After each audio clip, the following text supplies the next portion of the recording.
In aviation, safety isn't just built on skill, it's layered through countless small measures. Remove one and nothing seems to happen. Remove several and the result can be irreversible. On a clear July morning, one simple action in the cockpit triggered a chain of failures no one could stop. Metal ripped apart, fire spread, and within minutes, a plane that should have landed safely was gone, taking everyone with it. What turned a normal landing into a chain reaction no one could escape? And how did it begin so quietly that even the crew didn't see it coming?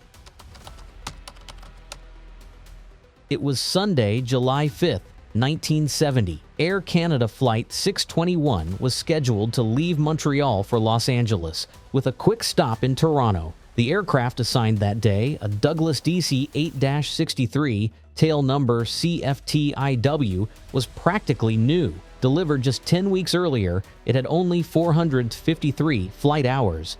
To most passengers, that probably sounded reassuring. The weather was flawless for flying. Clear skies, light winds, and a summer haze over Ontario farmland. For a modern airliner, it was as close to ideal as it gets. The DC-8's 4 Pratt and Whitney JT3D engines could push the stretched fuselage across continents without breaking a sweat. There were 100 passengers and 9 crew on board, each expecting a short, uneventful hop to Toronto. Up front, the crew was experienced, even by the high standards of the time. Captain Peter Hamilton, 50 years old, had nearly 21,000 hours in his logbook, 2,899 of them in the DC-8. First Officer Donald Rowland, 40, had more than 9,000 total hours, over 5,600 on type. Their flight engineer, Harry Hill, was younger but no rookie, with over 1,000 DC-8 hours himself. On paper, it was the perfect mix. A capable aircraft, skilled pilots, and good conditions. But in aviation, accidents aren't born from what's wrong in plain sight. They start in the margins, where procedures are bent, and where small gaps in design and habit line up unnoticed. That morning's gap was already in the cockpit. Not a broken part, not a storm, a difference in how 2 experienced pilots thought a single control should be used. It had never been an issue before. But on that day, in the last seconds of flight, it would become the opening move in a chain reaction that no one could reverse.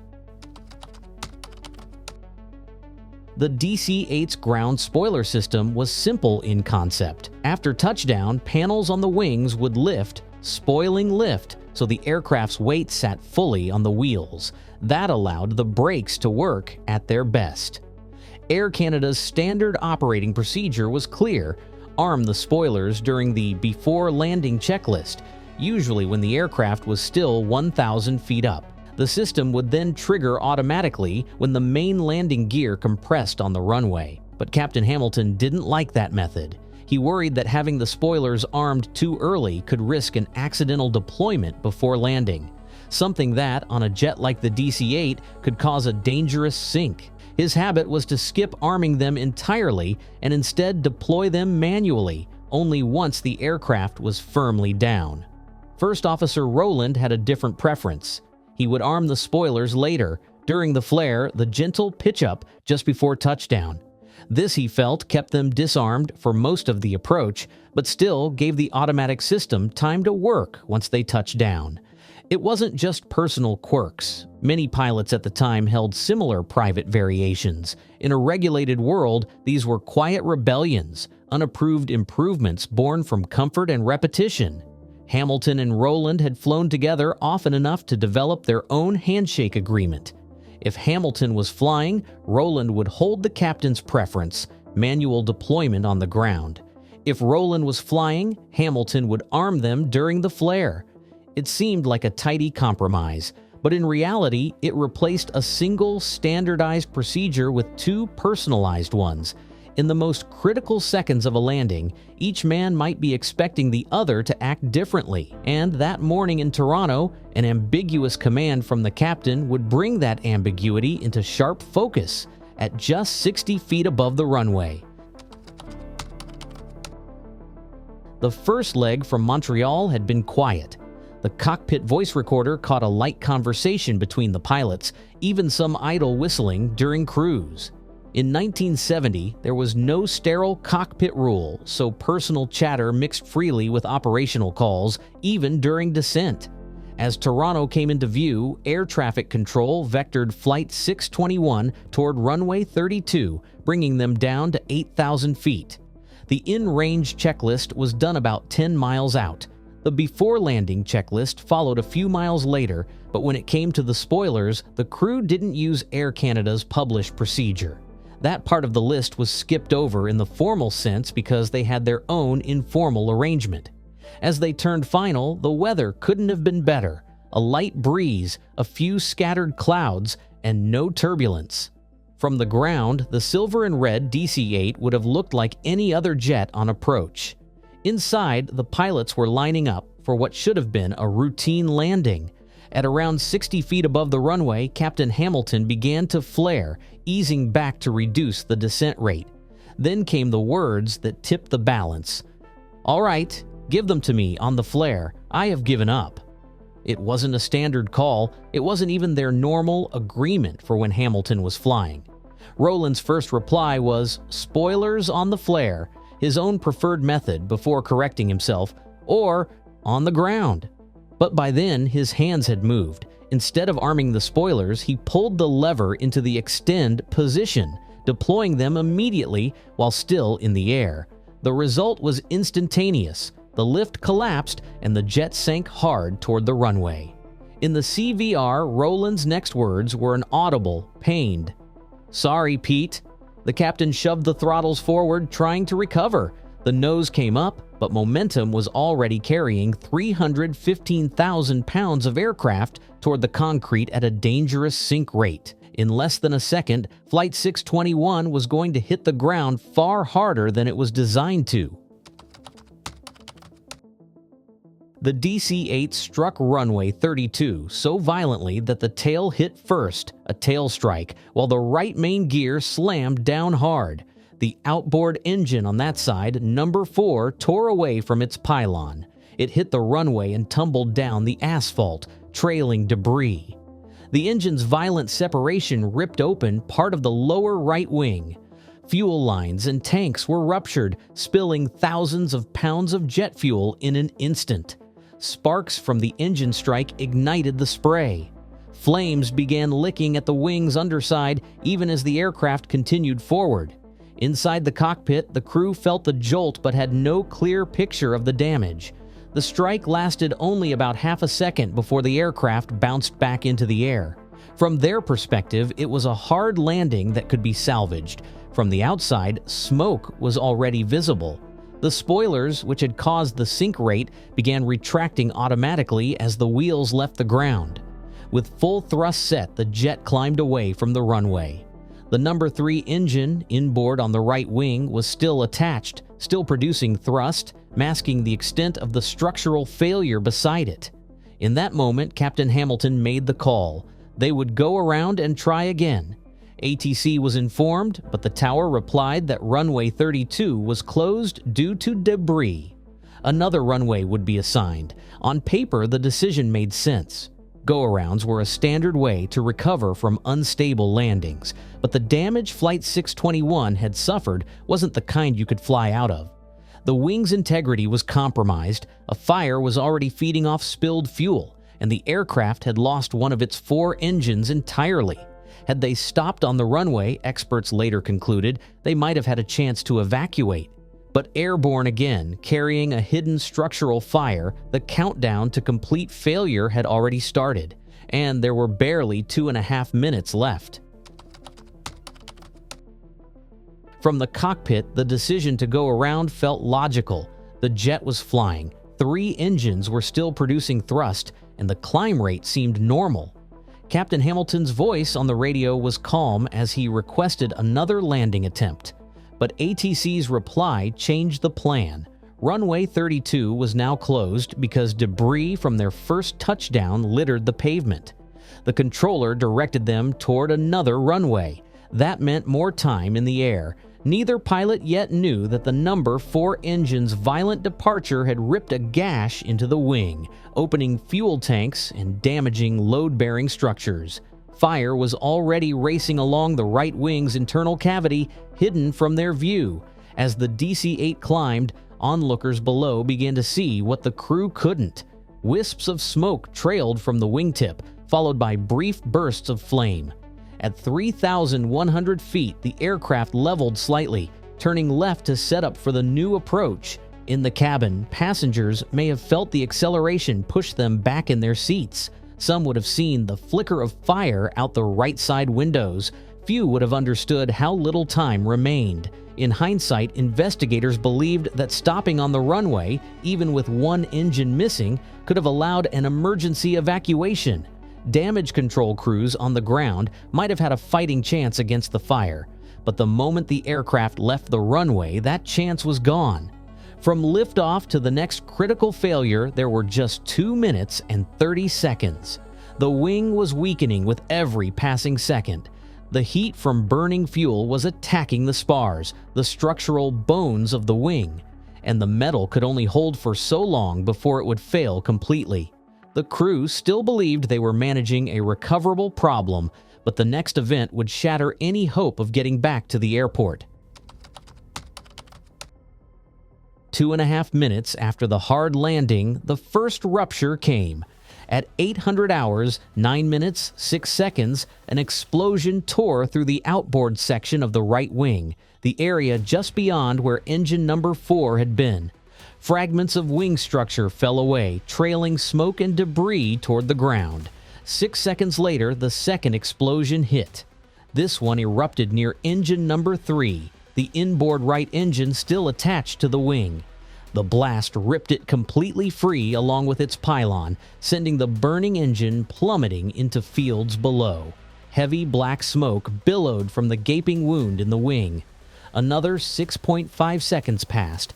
The third explosion gutted what remained of the right wing. Flames roared from the fractured spars to the wingtip. With so much of the lifting surface gone, aerodynamic balance was impossible. The DC-8 rolled sharply left, nose dropping into a steep dive. In the cockpit, control yoke inputs could no longer fight the asymmetric lift and drag. Airspeed built rapidly, over 220 knots, as the aircraft descended toward farmland north of the airport. At 800 hours, 9 minutes, 34 seconds, less than 3 minutes after the initial touchdown, Flight 621 slammed into a field near what is now Castlemore Road and McVean Drive. The impact carved an 8 to 10 foot deep furrow in the soil. The explosion from the remaining fuel destroyed what was left of the airframe. All 109 people on board died instantly. Wreckage and personal belongings were scattered hundreds of feet from the crater. In the nearest farmhouse, just 200 feet away, windows shattered from the blast. The sequence from the first explosion to the final impact lasted only 28 seconds. From the crew's perspective, they had gone from flying a damaged but controllable jet to total loss in less than half a minute, a window far too short for any corrective action. The wreckage field in Brampton left little doubt about the violence of the impact, but it revealed nothing about the why. For that, investigators turned to the DC-8's black boxes, the cockpit voice recorder and flight data recorder. The CVR gave them the critical moment. 60 feet above the runway, the captain's ambiguous instruction, the first officer's reply, the click of the spoiler lever, and then his almost immediate, "Sorry, Pete." The FDR confirmed what the crew had felt: a sudden loss of lift, an extreme sink rate, and the violent spike in forces on touchdown. On paper, the cause looked clear: pilot error. The first officer had deployed the spoilers in flight instead of arming them for automatic activation after touchdown. But the Board of Inquiry went further. Why was that even possible? Douglas had designed the spoiler system without a safeguard to prevent manual extension in flight. The lever could be pulled back into the extend detent at any altitude. The Ministry of Transport had certified the design anyway. Air Canada had accepted it into the fleet, and neither the manufacturer's manuals nor Air Canada's operating procedures made it unambiguously clear that in-flight extension was both possible and dangerous. Training compounded the gap. Pilots weren't explicitly taught that this action could happen, or that it would cause such an immediate loss of lift. And in this crew's case, years of shared deviation from SOPs had normalized a risk the system itself didn't guard against. The board didn't stop at the cockpit. They noted that the wing and pylon design allowed the number 4 engine separation to tear open the fuel tanks, which was an avoidable vulnerability. There was no safe separation sequence or containment to prevent fire in such an event. In other words, this wasn't one man's mistake. It was a chain where each link, design, certification, training, and procedural discipline had a gap. On July 5, 1970, those gaps lined up perfectly. From the wreckage of Flight 621 came changes that touched nearly every corner of commercial aviation. The most direct was the installation of weight-on-wheels interlocks in spoiler systems. These sensors, triggered only when the landing gear is compressed, physically prevent ground spoilers from deploying in flight. It's now standard in transport category aircraft. In the months after the accident, manufacturers like Douglas issued service bulletins recommending retrofits across existing fleets, while regulators mandated compliance within set deadlines. Airlines worldwide treated the fix as urgent, knowing that every landing without it carried the same hidden vulnerability. Structural lessons were just as important. The DC-8's wing and pylon design, which allowed an engine to rip open a fuel tank, became a case study in crashworthiness. Manufacturers strengthened pylon mounts, improved sequential separation designs, and rerouted fuel and electrical systems to protect them in extreme events. These design upgrades didn't just stay on the DC-8, they informed the engineering of future wide-bodies like the Boeing 747 and McDonnell Douglas DC-10, where engine separations would be less likely to trigger catastrophic fuel-fed fires.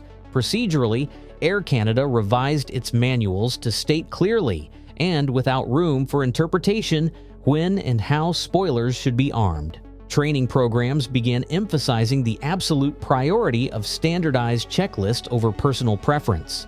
The cultural idea that experienced pilots know a better way began to erode under the growing discipline of SOP adherence. The accident also fed into 2 broader industry shifts. One was the sterile cockpit rule, which eliminated non-essential conversation and distractions below 10,000 feet. The other was crew resource management, a philosophy that improved communication, challenged authority gradients, and encouraged cross-checking without hesitation.